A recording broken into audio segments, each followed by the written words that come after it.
Women society की एक basic pillar है, क्योंकि उन्होंने हाई अथॉरिटेटिव पदों में होने के साथ साथ देखा है कि वे एक माँ और एक बहन और यहाँ तक कि पत्नी के रूप में पृथ्वी पर एक अनमोल गिफ्ट रही हैं। लेकिन हम इस सोसाइटी को किस हद तक बनाएंगे मेल डोमिनेंट? पिछली कुछ सेंचुरीज वुमेन के लिए वास्तव में कठिन रही हैं, जब उन्होंने शोषण को सेक्स स्लेव्स के रूप में देखा है, और इतना ही नहीं बल्कि कुछ पैसे के लिए बाजारों में खरीदा और बेचा गया है। हम कैसे कह सकते हैं कि यह दुनिया सभी के लिए इक्वल है जब हमारी बहन स्वतंत्र नहीं है मिलेफिक दुनिया से? अभी भी ऐसे मौके हैं जहां एक महिला परिवार की जरूरतों को पूरा करने के लिए अपने बॉडी को बेचती है, और यह सिर्फ इंडिया का मामला नहीं है बल्कि हर जगह इसी तरह के मैल प्रैक्टिसेस देखे जाते हैं और मेल डोमिनेंट सोसाइटी द्वारा चेरिश किए जाते हैं। एक तरफ ऐसे लोग हैं जो ऐसी महिलाओं को डिफेम करते हैं, लेकिन हमारे बीच कुछ पुरुष ऐसे भी हैं जो गरीब और हेल्पलेस वुमेन का फायदा उठाते हैं। ये रिपोर्ट कुछ फैक्ट्स पर बेस्ड है, जिसमें मैं मनीषा आपका स्वागत करता हूं और आप देख रहे हैं इंडिया इन्फो।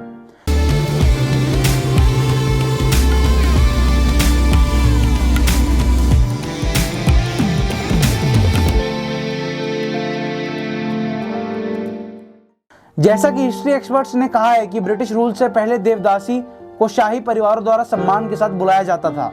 राजाओं और मुगल्स के साथ साथ कोई भी व्यक्ति उन्हें छू तक नहीं सकता था, लेकिन देश में ब्रिटिशर्स के बाद यह समाप्त हो गया। देवदासियों ने ब्रिटिश ऑफिसर्स के सामने अपनी कला का प्रदर्शन करना शुरू कर दिया और यह वन नाइट स्टैंड की शुरुआत बन गई। अंग्रेजों ने इन कलाकारों को सेक्सुअल फेवर्स के लिए बुलाना शुरू कर दिया और इसने भारत जैसे देश में प्रोस्टिट्यूशन के लिए एक बैकग्राउंड तैयार किया। ब्रिटिश गाइडलाइन के समय देवदासी के प्रोस्टिट्यूशन में विकास ने मंदिर में डांस को कम करने के लिए प्रेरित किया। जैसे कि ब्रिटिश रूल के दौरान समय बीतने के साथ इंडियन इकोनॉमी एंड हो गई थी, तो मोस्टली लोग अपनी बेसिक इनकम कमा नहीं पा रहे थे।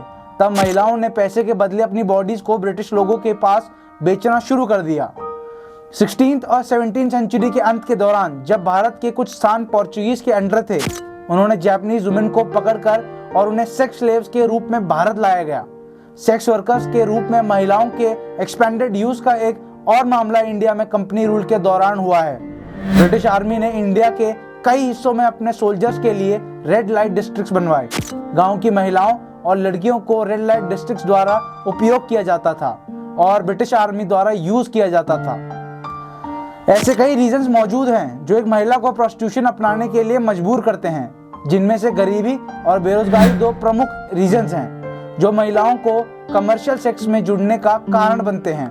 यह देखा गया है कि दूर दराज के इलाकों की महिलाएं बेईमान मिडिलमैन का शिकार हो जाती हैं, जो उन्हें अच्छी नौकरी के अवसरों का भरोसा देते हैं और फिर उन्हें सेक्स वर्कर के रूप में बेचते हैं। सबसे बेसिक कारण जो जरूरतमंद और असहाय महिलाओं को प्रोस्टिट्यूशन की ओर धकेलता है वह है पॉवर्टी। यह माना जाता है कि प्रोस्टिट्यूशन के लिए जिम्मेदार सभी फैक्टर्स गरीबी को यह इंपॉर्टेंट एस्पेक्ट माना जाता है जो वुमेन को प्रोस्टिट्यूशन में लाती है। गरीबी की बढ़ती रेट ने कई वुमेन को, विशेष रूप से युवा लोगों को शहरी क्षेत्र में धकेल दिया है, जहां वे प्रोस्टिट्यूशन को अपनी ओर और अपनी फैमिलीज की जरूरतों को पूरा करने का एक तेज तरीका मानते हैं। बेसिकली प्रोस्टिट्यूशन के विचार पर लाइट डालने पर कोई यह समझेगा कि प्रोस्टिट्यूशन प्री मॉडर्न टाइम्स में उतनी एक्टिव नहीं थी जितनी आज है। अर्बनाइजेशन की प्रोसेस ने हमारी रियलिटी को बनाने में एक महत्वपूर्ण कदम उठाया। अर्बनाइजेशन ने फ्री ट्रेड के डेवलपमेंट को बढ़ावा दिया है, जिसने वर्गों में पोलराइजेशन के लिए इंपॉर्टेंट स्टेप्स लिए हैं, जिससे अनएम्प्लॉयमेंट, क्राइम और रिबेलियन बढ़ रही है। इस स्थिति ने प्रोस्टिट्यूशन में एक एक्स्ट्रा बेंचमार्क को तैयार किया है, क्योंकि लोग मोस्टली महिलाएं गंभीर इकोनॉमिकल चैलेंजेस के अगेंस्ट होने का ट्राई करती हैं। साथ ही कुछ महिलाओं को अनएम्प्लॉयमेंट के कारण सेक्स वर्क में ले जाया जाता है। जॉब्स की कमी ने महिलाओं को इनकम जनरेट करने के तरीके के रूप में अगेंस्ट लॉज जानने के लिए मजबूर किया था। इस रिपोर्ट में बस इतना ही। और अधिक वीडियो के लिए इंडिया इन्फो पर कंटिन्यू करें और हमें लाइक, शेयर और सब्सक्राइब करें और हमें कमेंट में लिख के बताएं कि आपको ये वीडियो कैसी लगी। धन्यवाद।